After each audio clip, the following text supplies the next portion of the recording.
It was early morning, and the taxi park's garage buzzed with activity. Amanda, a young cab driver, had been working under her car's hood for half an hour, unaware of her surroundings. Suddenly, a deep voice interrupted her concentration. "Hello, Amanda. It's early morning and you're already tinkering with your car. What's wrong? Do you need help?" The girl broke away from her work, stood up and wiped the sweat off her forehead.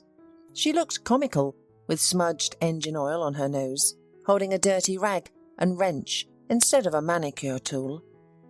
"Hello, Barry. I've got it under control, thanks. There was an issue with the ignition, but I replaced the plugs and now it starts perfectly. Let me wash my hands and we can have some coffee. I haven't even had breakfast yet and I'm starving. Take out the cabbage pies I baked last night. Help yourself." Barry eagerly rubbed his hands together and savoured the treats. "Oh, Amanda, you're wonderful. These pies are delicious. You can fix cars, bake pies, and you're beautiful. What a pity I'm married. And your fiancé is a fool. A smart girl like you should be cherished and protected."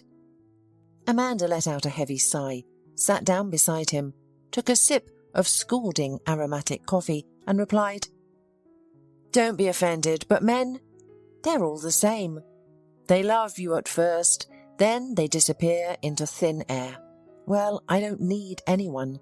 I'll save up money, have a child, and raise him on my own. Just don't tell Mr. Farris that I'm pregnant. That money-hungry jerk will kick me out." Before Amanda could finish her meal, the radio beeped, and the dispatcher informed her that she had to drive for a client. She shook hands with her colleague and drove off, humming a simple tune to herself. In reality, Amanda enjoyed working as a cab driver very much. The day was never boring, with interactions with different people and the opportunity to learn the latest news and interesting stories. However, there were occasional mishaps. If someone had told her 3 months ago that she would be working as a cab driver, she probably wouldn't have believed it. Amanda's childhood was spent in the countryside. Her mother passed away when she was only 5 years old due to a severe kidney disease, and she never knew her father. Her grandfather took on the responsibility of raising her to prevent her ending up in an orphanage. He couldn't bear the thought of his granddaughter being alone. Amanda loved her life in the countryside, surrounded by endless wheat fields, open spaces, fragrant hay, and her favourite cat.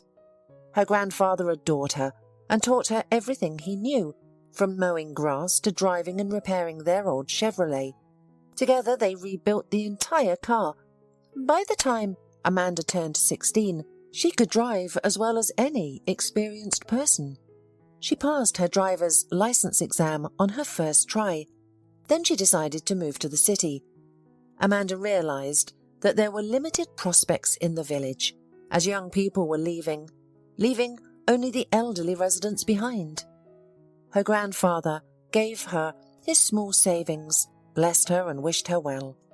Amanda rented a room and found a job as a waitress in a small cafe. She didn't particularly enjoy the job, as she was on her feet all day and her back would ache by the end of her shift. However, she needed to make a living somehow. Every day, during her lunch break at the cafe, a young and handsome guy would visit.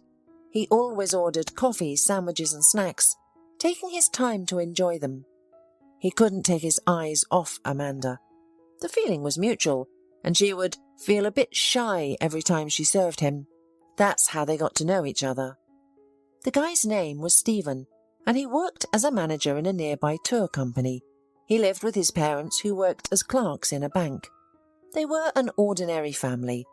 Stephen showered Amanda with compliments, flirted with her, and one day he brought her a beautiful bouquet of delicate pink daisies, saying, "Daisies for my Amanda. You are as beautiful as these flowers. I think about you all the time. I would like to invite you to the movies. I already got 2 tickets for the premiere. Would you like to come?" Amanda agreed with pleasure, her heart racing with excitement, and so the couple began to date. Stephen met Amanda in the evenings after his shift, saw her home, and one day decided to stay for good. The girl was ecstatically happy and hoped that they would soon get married. As Stephen had hinted at, several times. But everything changed one day when Amanda discovered she was pregnant. She took a test and became a little scared. She and Stephen had not discussed children yet, and there was no wedding planned. She decided to tell Stephen everything in the evening and see how he reacted. Stephen remained silent for a long time and had a frown on his face, clearly displeased with the news. Amanda felt hurt and asked, "Honey, aren't you happy? It's our baby, yours and mine. We should hurry and get married before the belly is visible." "I suppose so," Stephen mumbled incoherently. "It's just too early. I thought you were using protection." "Well, I'll talk to my parents and tell them everything." But after this conversation, Stephen disappeared. He didn't answer the phone and didn't show up for their lunch at the cafe. Amanda was exhausted and cried her eyes out, unable to understand what had happened. Why was Stephen behaving like this? Did he have a change of heart? Then someone told Amanda something that shattered her. "Amanda, don't get upset, but I saw your Stephen yesterday at the mall. He was walking arm in arm with some other woman, whispering sweet nothing. When he saw me, he turned away as if he didn't know me. I could be mistaken, but I think it's clear. Your Stephen has found someone else." Amanda cried uncontrollably, unable to believe it. How could it be? How could he? Maybe it's a mistake. What if she's a relative of his? I have to find out. Otherwise I'll go crazy. Amanda excused herself from work and waited for Stephen outside his office. She waited for 2 hours. Finally, he came out. But he wasn't alone. He was with apparently the same woman from the mall. They got in a fancy car and started passionately kissing. Amanda's heart sank, and she felt deeply offended. Losing control, she ran towards the car, banging on the glass and shouting, "Cheater! Traitor! What about me? Aren't you ashamed, you scoundrel?" Frightened, Stephen jumped out, pushed Amanda away and murmured, "Forgive me, it just happened. Peggy is now my fiancée. My parents decided it. I told them everything and they forbade me from seeing you. Please go away, Amanda. It's over between us." Stunned, Amanda slapped Stephen hard and said, "But I'm pregnant with your child. What am I supposed to do now? Don't you care?" Stephen shrugged and said, "Well, I don't know. Go to the hospital and solve the problem. What's the big deal? Amanda, please stop screaming and go away." Then a wealthy woman emerged from the salon, giving Amanda a scornful look, and asked, "Who is this, Stephen?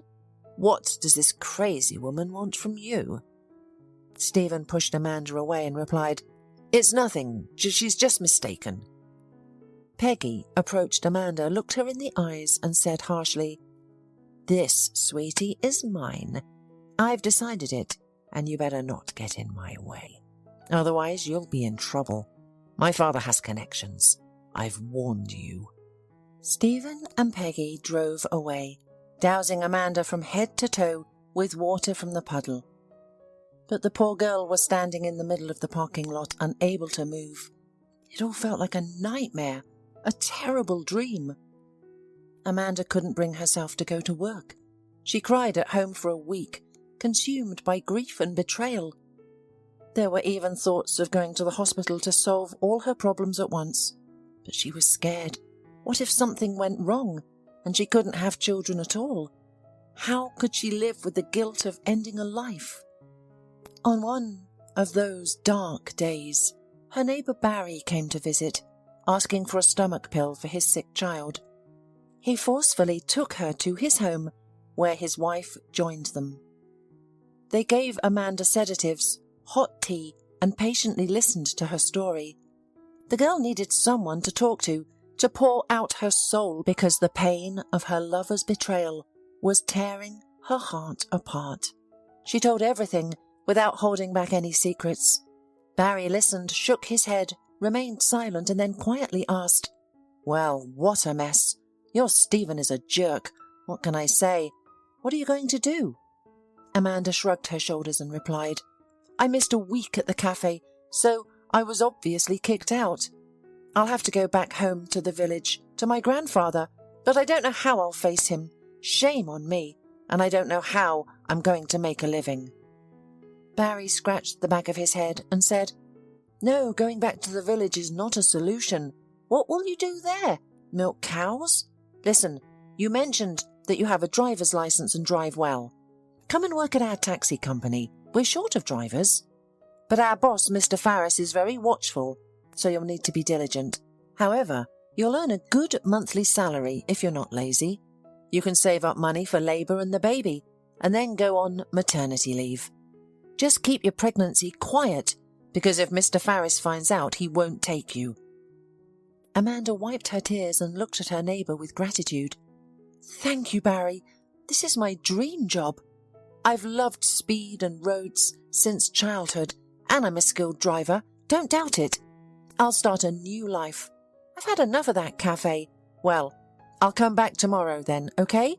Thank you, guys. I need to hurry and clean myself up. I look like a mess, swollen from crying." Barry's wife patted Amanda on the shoulders and said, "Good girl, Amanda. You can't give up. Why should you let this jerk ruin your life? When you give birth to your little one, you'll realize that his happiness is the most important thing to you. Everything will work out, and we'll help you. Don't worry." And so Amanda found herself working at the taxi company. At first, Mr. Farris didn't believe that she would succeed. He questioned how she would handle heavy client luggage and fix the car if something went wrong on the road. But then he saw how confidently Amanda drove and how she could handle car malfunctions on her own. She performed her duties well, so he decided to hire her. The girl perked up and cheered up. Now she had no time to dwell on her pain and cry. The whole day flew by as she drove and interacted with clients. She enjoyed the work, and Amanda ran to it with joy. Her belly wasn't visible yet, and she wore loose sports hoodies and sweatshirts, so she could continue working almost until her maternity leave. Luckily, her health didn't let her down, and she didn't suffer much from morning sickness.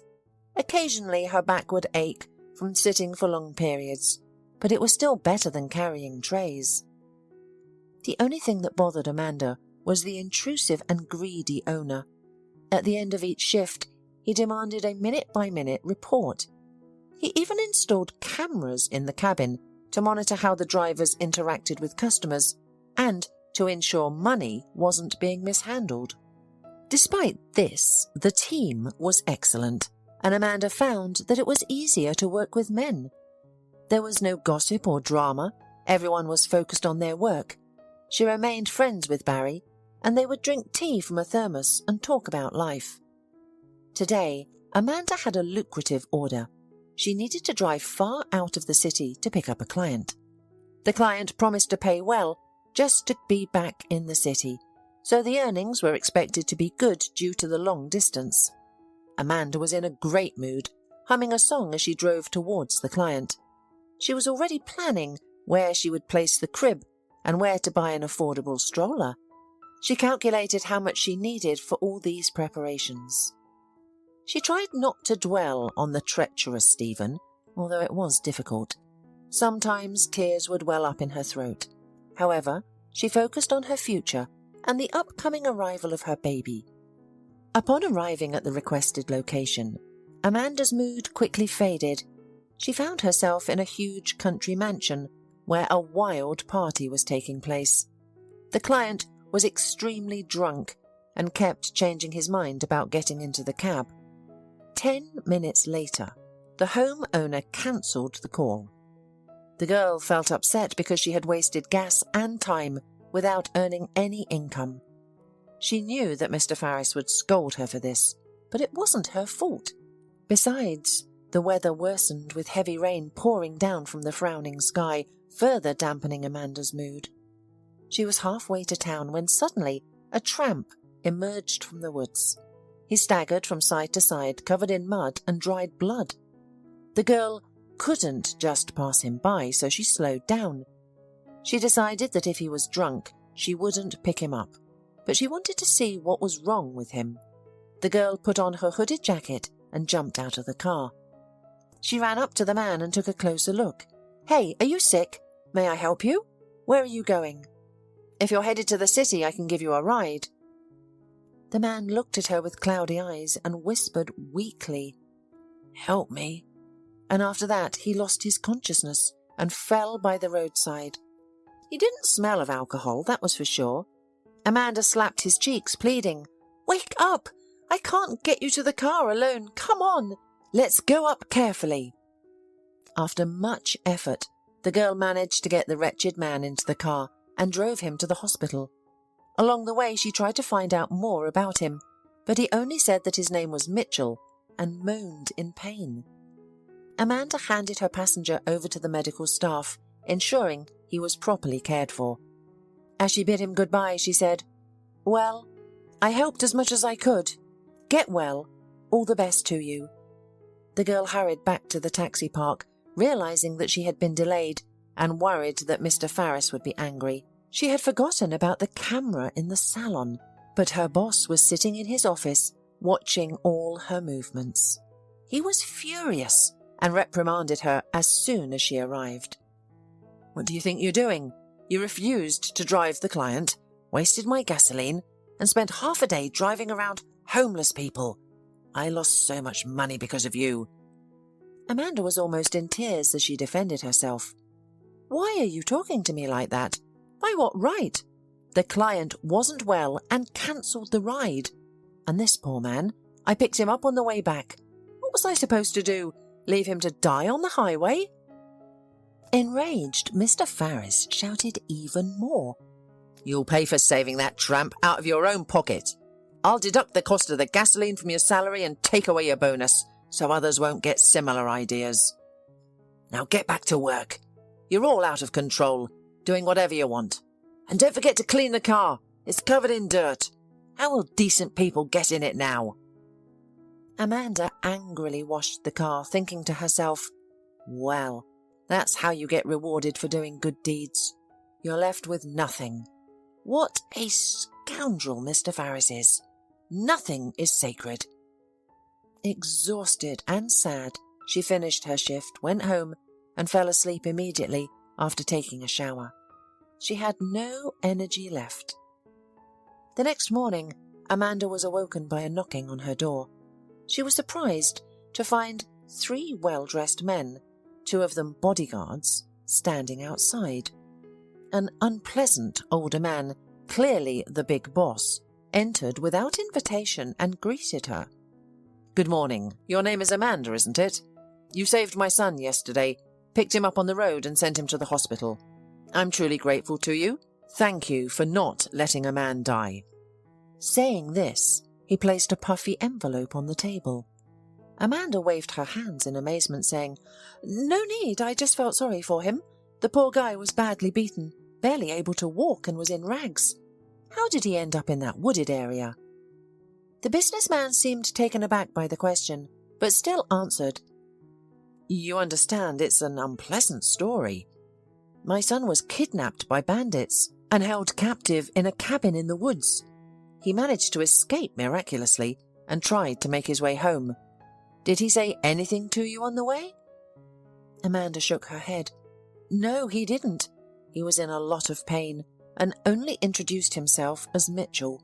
That's all." The man grinned and said, "Well, that's probably the best news today. All right, we gotta go. Take the money. Have a good day. Goodbye." The trio left, and Amanda ran to the window and gasped. There was a whole motorcade of jeeps outside. She counted 4 of them. The girl counted the money. There was a huge sum, by her standards. Clearly not a simple gratitude. She pondered. Her sleep was gone. No, something's wrong. First of all, this glossy big shot doesn't look like his father. Not a drop of worry, regret for the fate of his son. His eyes are cold and calculating. Close people don't act like that. Secondly, why did he ask so much if his son had spoken up. So there's something to hide. Thirdly, how did this man learn everything about me so quickly? And most importantly, why did he come to me? And perhaps this money is not gratitude at all, but payment for my silence. No, I must go to the hospital again and check on Mitchell. I should find out from him what happened to him. Luckily, today is my day off anyway. Amanda bought some goodies on the way and went to the trauma department, where she left Mitchell yesterday, but she was not allowed. Why can't I visit my friend? I won't be long. I'll ask how he's doing, and that's all. Let me in for a little while, please.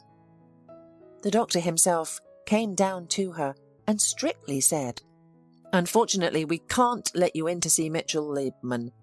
He suddenly fell into a coma and is now in the intensive care unit, and it is forbidden to enter there. You have nothing to do there, excuse me.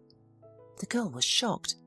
Come, yesterday he was weak and beaten, but he was walking on his own feet, and now all of a sudden he's in a coma? What's wrong with him? The doctor waved her away angrily. Why should I report to you? Who are you to him? His father's with him. He knows everything. They'll let you know when you can visit his son, but for now his condition is extremely serious. I don't have time to argue with you. I have other patients waiting for me. Have a wonderful day. Amanda was very upset and already began to leave the hospital, but then she was caught up by the post nurse. She took Amanda to some back room and began to whisper. It's not as the doctor said. You're Mitchell's fiancé, aren't you? I guessed it right away. Well, there's something wrong here. He's not in some kind of coma.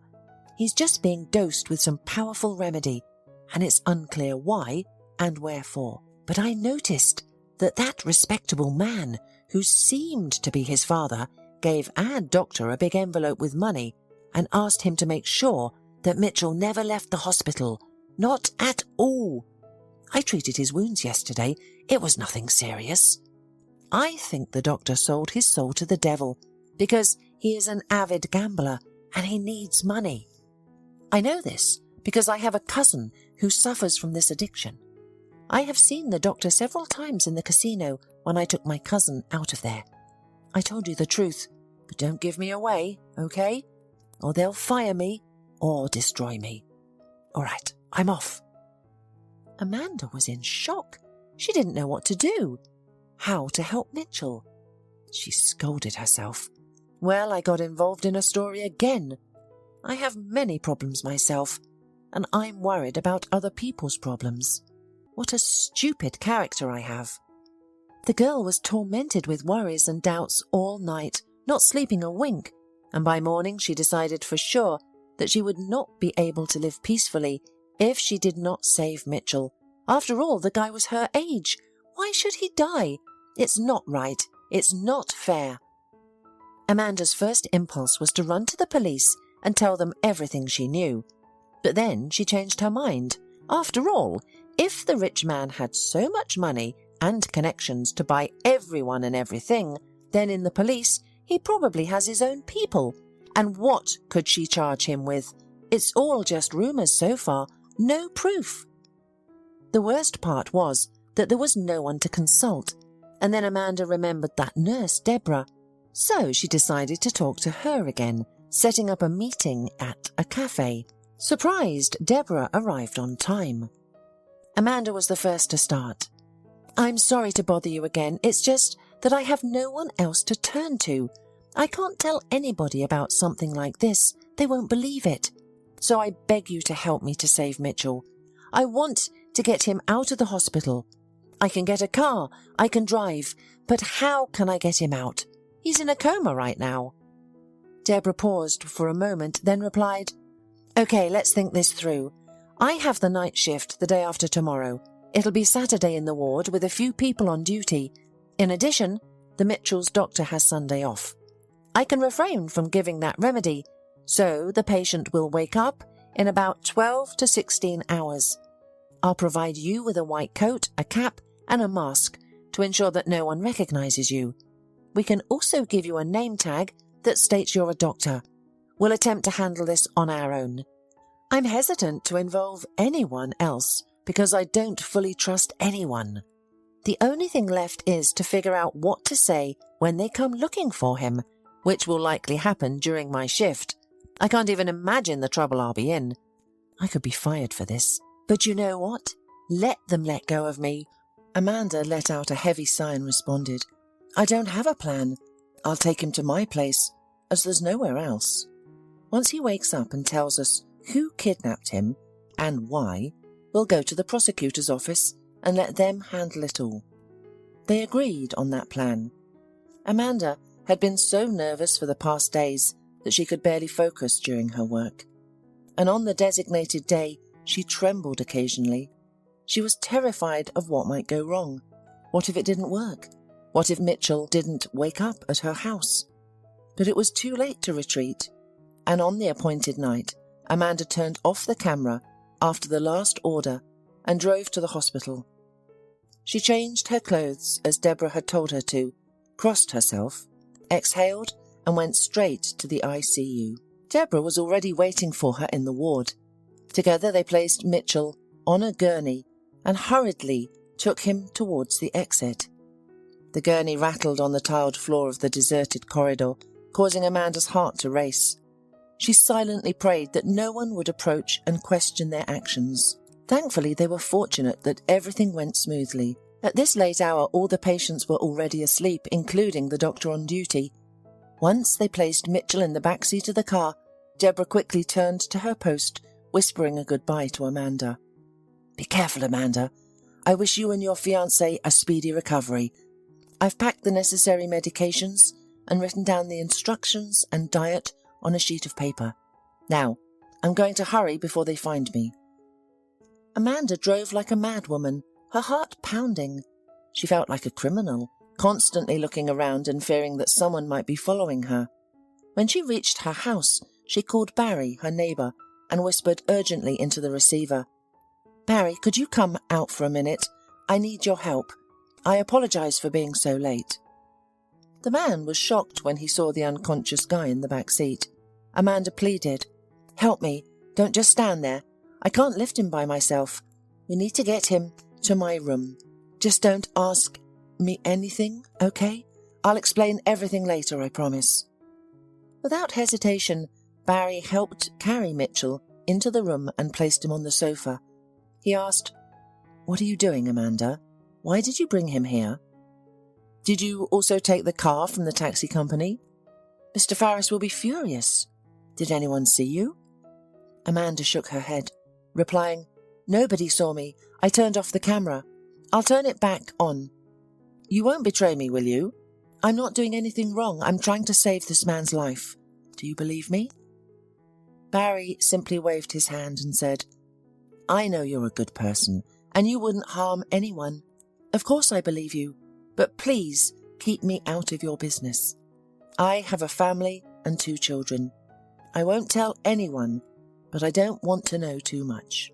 I'm going home. I did what I could. Amanda returned the car to the taxi company without any issues. The guards treated her well, and she was confident that they wouldn't report her. However, she couldn't stop trembling from the events and emotions of this evening. The girl arrived home on the last bus, checked that Mitchell was breathing evenly, and collapsed beside him exhausted. She was worried and cried. God, what have I gotten myself into? Barry is right. It's very dangerous. And if this rich man finds me, what will happen to me? What about Mitchell? I don't even have anyone to protect me. It's not life. It's a detective story. And I'm starring in it. How scary. But at least I saved a man. That's something to be happy about. 13 hours passed and Mitchell finally regained consciousness. He squinted from the sun and looked around, disoriented. Excuse me, girl, where am I? Why am I not in the hospital? Oh, I seem to remember you. You're the cab driver who saved me on the highway. I never said thank you. Amanda grinned and replied, I'll tell you such a story that you'll have to thank me again, though I'm taking a big risk, but still. The girl proceeded to tell Mitchell everything she knew about his alleged father, the drugs he had been given, and her own pregnancy. She needed to share it all with someone to free her soul. The young man listened attentively, not interrupting, and remained silent for a long time. Then he began to tell his own story. Yes, he is not my father. But to make you understand, I'll start from my birth. It's a long and complicated story. My parents were very wealthy. My father was a businessman who owned a network of hotels in the city and region. My mother was a psychologist who helped famous people. So when I was 3 years old, my father faced my bandits, who threatened to kill him and the family if he didn't give the business to them. That's when my dad wrote his will, stating that all his property and money would belong to me when I turned 25. I think it was because of this that all the fuss broke out. I'm turning 25 in a month. My father had a close companion named Hank Long, who was also a distant relative. My father trusted him completely. After the threats, the criminals attacked my father and shot him in the car. Mum, from grief and stress, went sick. She had always had a weak heart and passed away soon after. I was left orphaned at the age of 3. Mr. Long, my father's companion, took me in and became my guardian. He is the one who visited you. Mr. Long took control of my father's business and always made me feel indebted to him for not sending me to an orphanage. He treated me indifferently, neither loving nor harming me. When I was 13, he married a young woman, and I became even more of a burden. I was sent to study at a prestigious private school in England, and then went on to university. Finally, I began to return home and start my own business. However, my stepfather wanted to continue controlling me.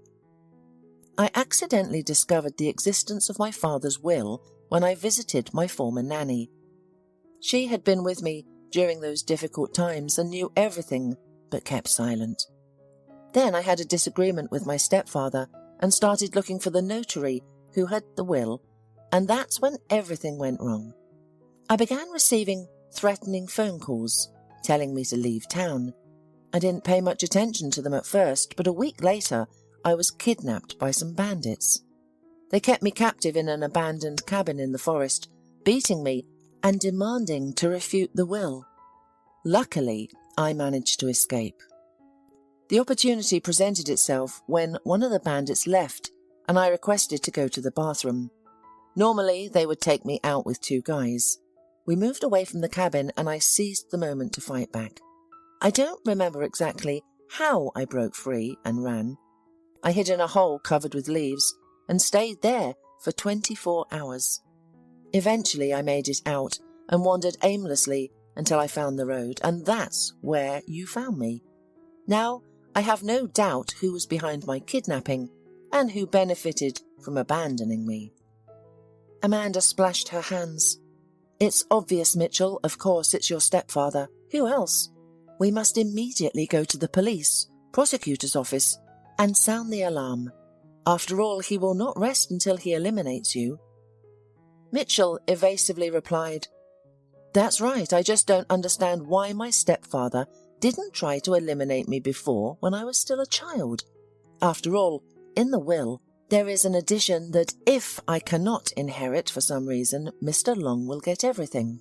Amanda replied, So you are incredibly lucky, and your stepfather simply didn't know about the existence of the will and learned about it only from you recently. But I'm sure he had something to do with your abduction. I saw his eyes, cold, calculating and evil. Amanda took Mitchell to the prosecutor's office, where he told them all about his misfortunes, and then they went to the police. The wheel of justice spun, and a criminal case was opened. After a long and painstaking investigation, horrifying details from the past surfaced. It turned out that Mr. Long not only organised and paid for the kidnapping of Mitchell, but also had a hand in the murder of his father. Mitchell could not believe it. He was shaking. He asked the investigator to arrange a meeting with his stepfather, He wanted to look him in the eye and ask him just one question. Why? The guy thought that now his stepfather would repent and ask for forgiveness because he was facing a life sentence. But no, this scoundrel behaved brazenly and swaggered. "Well, Mitchell, are you happy now? Yes, I'm getting old. I'm getting sentimental. I was weak, and they didn't kill you at once there in the forest. I was dragging you along. You were like a son to me." The guy choked with such insolence. "A son, you say? How can you say such a thing? You've been telling me since childhood that you would find my father's killers, that you were grieving for them, that you were grateful to him. But you gave the order to eliminate him with your own hands. Because of you, my mum died soon after. You ruined my life. Why didn't you eliminate me before? Why did you pay for me to stay in a private school for so many years? You never loved me, I know.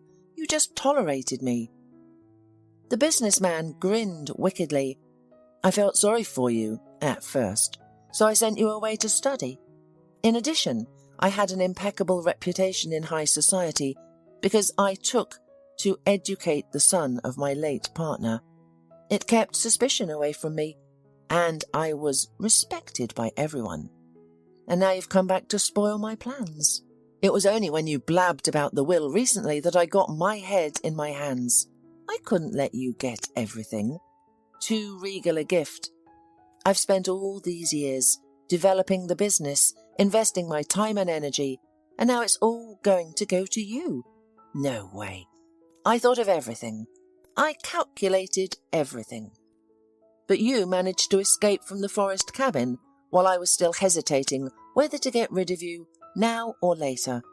And I would have succeeded if it hadn't been for that stupid cab driver. First she picked you up on the road, and then she drove you out of the hospital. I hate her. That viper ruined my whole plan." Mitchell was outraged.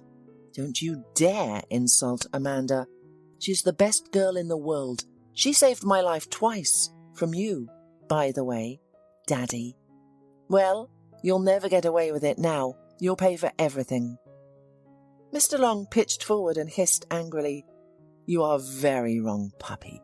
I have such connections, such opportunities, that I'll be free again very soon. You'll see." But the court decided everything justly, and the businessman, murderer, received a harsh punishment. Now, instead of a luxurious happy life, a prison cell awaited him for the rest of his life. He shouted in court how much he hated Amanda, blamed her for everything. After all, it was she who prevented him from becoming even richer and more successful, and saved his unloved stepson. Mitchell stood at the helm of the company and plunged headlong into work. He and Amanda often saw each other, were friends and socialized. In fact, the guy was secretly in love with the girl. He had never met anyone like her before. He admired everything about this laughing, snub-nosed, mischievous young woman, her cheerful laugh, her floppy ears and beautiful wheaten curls, and her kind, affectionate eyes. However, he couldn't confess his feelings because she was pregnant with another man's child and preparing for childbirth. He believed that if he confessed now, he would insult her and destroy their warm, trusting relationship. So Mitchell chose to take care of her and support her instead. He insisted that Amanda move out of her tiny old housing, and he rented a cozy apartment for her. He also urged her to stop working as a taxi driver, since her growing belly made it impossible to hide the pregnancy, and her employer, Mr. Farris, wouldn't pay her maternity leave and might even terminate her retroactively. Mitchell provided financial assistance to Amanda and made sure she had everything she needed. The girl felt very uncomfortable with the level of care. "Mitchell, you spoil me so much. No one has ever cared for me like this. Thank you so much. It's a pity I had to quit driving a cab. I really enjoyed that job. Sitting in four walls is boring." Quietly, Mitchell replied while looking into her eyes, "Amanda, this is the least I can do for you. You are not a stranger to me now. In fact, You are the closest person to me. Don't worry, soon you'll give birth to a baby boy, and there won't be a dull moment. I'll be there to pick you up from the hospital. Will you take me as the godfather?" Amanda was moved to tears and replied softly, "Of course. What are you even asking? You know, Mitchell, I feel so comfortable and calm with you, more than with anyone else. Why didn't we meet earlier? It's a pity. Nothing can change that." Amanda's heart was also filled with love for Mitchell. She was drawn to him like a magnet, but she didn't dare to entertain such thoughts. She kept reminding herself, "Don't dream about him. Why would he want someone else's child? Don't ruin his life. But then, why does he care about me so much? Not every husband would do that. Is it just out of gratitude? I have to convince myself that he's just a friend. That's all. There can never be anything more between us." Amanda exhausted herself with worries and doubts, and there was no one she could talk to about it. One day, while walking from the women's clinic, she ran into Deborah, the nurse who had helped her save Mitchell. Both women were delighted to see each other and decided to have lunch at a cafe and talk about everything. "Oh dear, pregnancy suits you," Deborah said with a laugh. "You look so much better, positively glowing. Well, tell me, how did your detective story with the kidnapping end? I've thought of you often. I almost got fired and was scolded for a long time. I had to write an explanation letter, and they revoked my bonus, but it was worth it. You should have seen the doctor's face when he couldn't find his paid patient in the morning. Oh, what an uproar. Eventually, the investigation started, and our corrupt doctor was finally removed from his position. He was scared and tried to dodge, hoping everyone would keep silent about his dark deeds. But many people were tired of his actions. He also got sentenced and is now in jail. He deserves it. And I even got promoted to head nurse. That's right. So, I have to thank you." Amanda smiled and said, "Congratulations, you deserve it. I've thought of you often too. Sometimes you just want to talk to someone, knowing that they will understand and listen without judgment. As for my pregnancy, it's a complicated story." Amanda told Deborah everything about her ex-boyfriend. Deborah only shook her head and wondered. "You're really something, my friend. I admire you, to be honest. You're so brave. Decided to take a risk for the sake of strangers, and even being pregnant. It's worth a lot. Your Mitchell should kiss your feet. And take my advice. Don't gnaw yourself. Don't torment in vain. And just trust your heart and fate. Everything will be as it should be, believe me. Give birth to a baby, love him, grow. It is the greatest happiness. If Mitchell really loves you, sooner or later he will reveal this, and the child is not a hindrance. I was foolish in my youth. I had a fight with my fiancé, and I terminated my pregnancy quickly without thinking. I took a sin on my soul. And now I'm 37, and I have neither children nor a husband. Do you know how many times I've regretted what I did? I could have raised a baby and not felt lonely. That's right, you're a good fighter. Way to go."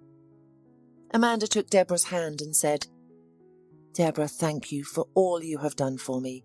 Please visit me from time to time. I'd be pleased to. Honestly, I've never had any real friends, and I trust you. I feel you're a good person. So, let's be friends?" Deborah rejoiced. "I'm all for it. I have Sunday off. If you like, let's go for a walk. Let's look for some interesting baby things, fashionable strollers, and we'll have a chat." From that day on, Amanda and Deborah became thick as thieves. The women had a lot to talk about. They were somehow close to each other internally, just like sisters. When Amanda had contractions in the middle of the night, she did not hesitate to call her. "Deborah, I apologize for calling at night. I think it started. My belly hurts so much. Then squeeze, then let go. No strength. I'm so scared. What should I do?" Deborah woke up immediately and started giving her commands. "First of all, calm down. I will now organize you a transport. And you get dressed, get ready, and wait for me. I'll be right back. Do not forget the most important things and documents. And remember, everything's going to be okay. Dr. Brewster is a great obstetrician, and she is on shift today, and I'll be there for you." Then Deborah called Mitchell herself. "Wake up, Romeo. Your Juliet is giving birth. Let's go to help." Already in 30 minutes, Amanda was taken to the labour room. Deborah and Mitchell stayed waiting in the corridor. The man was very nervous, paced back and forth, and all inquired, "Deborah, you are a medical professional. Tell me, Amanda will be all right. Why hasn't she given birth yet? Maybe something went wrong." The nurse started to cheer him up. "Pour some coffee from the machine and calm down. You men are so fast that this process can even last for 24 hours. Better admit, do you love her?" Mitchell was embarrassed, but answered honestly, "Very much, more than life, and I don't know what to do about it." Deborah laughed. "No, you're hilarious. What is there to think? If you love, get married and raise the boy with her. You both are so funny.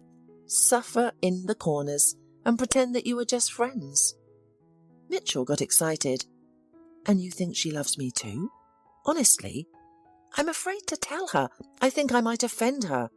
I can't sleep or eat. She's always in my head." Deborah confirmed. "Yes, she does, believe me. Be more decisive, Mitchell. We girls are romantic natures. We always expect the first step from a man." Finally a nurse came out and announced, "Well, Daddy, congratulations. You've got a big boy." Amanda barely gave birth to him, thank God, all without complications. Deborah winked to Mitchell. "Well, I told you everything will be fine. Go get some sleep, you lucky boy, and I'll try, as a medical professional, to check on my friend. I'm allowed to." Amanda smiled blissfully as she held her baby close to her chest.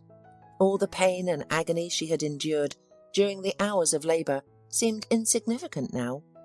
As she looked at her son, the name Mark came to her mind effortlessly. It didn't matter who the father was. What mattered was that he was her own flesh and blood. Her life was forever changed, no longer belonging to just herself. The door opened and Deborah entered the room, quietly approaching her friend. She kissed Amanda and exclaimed, "Congratulations, Amanda. Who do we have here? Look how serious he is, frowning like an old man. Come on, smile." Amanda laughed and replied, "Well, to be honest, it wasn't easy. The doctors were concerned that I couldn't do it on my own. But Mark and I pushed through, and now here he is, my little miracle. Where's Mitchell? Did he go home?" Deborah chuckled and said, "I doubt he left. You should have seen how worried he was about you. He paced like a caged tiger, bombarding me with questions. He loves you, Amanda, that's for sure. I think he'll propose to you soon. Will I be your maid of honour?" Amanda's heart skipped a beat, and she exclaimed, "You think so? I am so grateful that both of you are here, that you both appeared in my life. I was pregnant and alone, with only my neighbour's support." Deborah smiled and said, "I'll be happy to babysit the little serious baby. I know he will grow fond of me." On a discharging day, Mitchell arrived dressed in an expensive suit with a bouquet of flowers. Deborah had been with Amanda all morning, helping her get ready, curling her with a curling iron and teasing her. "Your Romeo is downstairs, waiting impatiently." Confused, Amanda asked, "Deborah, what is all this? It feels like we're getting ready for a party. I'm just being discharged. Why all the expensive outfits?" The nurse chuckled and replied, Who knows? Who knows? One thing I can tell you is that you're in for a surprise." As Amanda stepped outside, Mitchell rushed to her, while Deborah took little Mark in her arms. Mitchell took out from his pocket a beautiful box and opened it. "Dear Amanda, I congratulate you on the birth of your son. I want to put this ring on your finger as a symbol that we are more than friends now. I love you, darling, and I want you to become my wife. Will you marry me?" The nurses applauded, and the sound of a champagne bottle being opened filled the air. Even the elderly janitor paused his work to witness the scene.